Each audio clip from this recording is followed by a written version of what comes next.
দক্ষিণবঙ্গে আবার 4 জেলায় ভারী থেকে অতি ভারী বৃষ্টির সতর্কতা জারি করল। আবার নিম্নচাপ। কলকাতা সহ দক্ষিণবঙ্গের 4 জেলায় ঝমঝমিয়ে আসছে বৃষ্টি, কড়কড়িয়ে পড়বে বাজ। নিম্নচাপের অভিমুখ কোন দিকে চলো দেখে নেওয়া যাক। ছাতা ছাড়া বাইরে একেবারে নয়।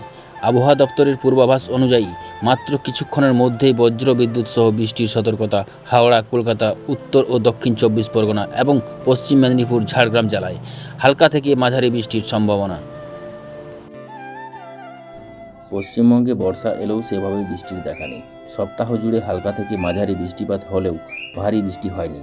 শনিবার থেকে সোমবার পর্যন্ত বজ্রবিদ্যুৎ সহ বৃষ্টির সতর্কতা দক্ষিণবঙ্গের 5 জেলায়।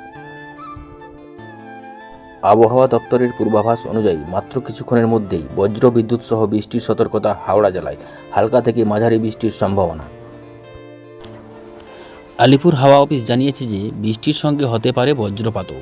যদিও ভারী বৃষ্টি হবে এখনও তার কোনো সতর্কতা জারি করেনি আবহাওয়া দপ্তর।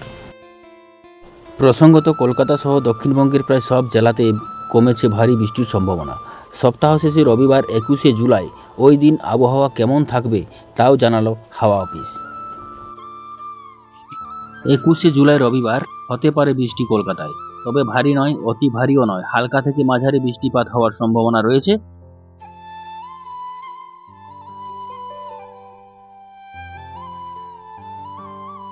শুক্রবার দুপুরে নিম্নচাপটির অবস্থান পুরী থেকে 70 কিলোমিটার দক্ষিণ পূর্ব দিকে ছিল।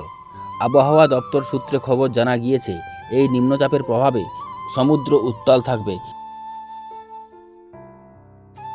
বঙ্গোপসাগরে নিম্নচাপ আরও শক্তিশালী হচ্ছে বলে জানা যায়।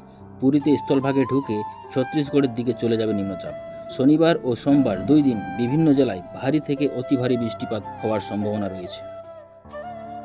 সমুদ্রে 45 থেকে 55, এমনকি সর্বোচ্চ 65 কিলোমিটার গতিবেগে দমকা হাওয়া বইতে পারে। পশ্চিমবঙ্গের উপকূল সহ উত্তর পশ্চিম ও পশ্চিম মধ্য বঙ্গোপসাগরে আগামী রবিবার পর্যন্ত মৎস্যজীবীদের যেতে নিষেধ করেছে আবহাওয়া দপ্তর। কেবলমাত্র দক্ষিণবঙ্গেই নয়, উত্তরবঙ্গের জেলাগুলিতেও ভারী থেকে অতি ভারী বৃষ্টি হওয়ার কথা বলা হয়েছে। আলিপুরদুয়ার, দার্জিলিং, কালিম্পং জেলায় ভারী বৃষ্টি হবে বলে সম্ভাবনা করা হয়। এই কথাই জানানো হয়েছে। ধন্যবাদ। অবশ্যই ভিডিওটা ভালো লাগলে চ্যানেলটা সাবস্ক্রাইব করে দিও।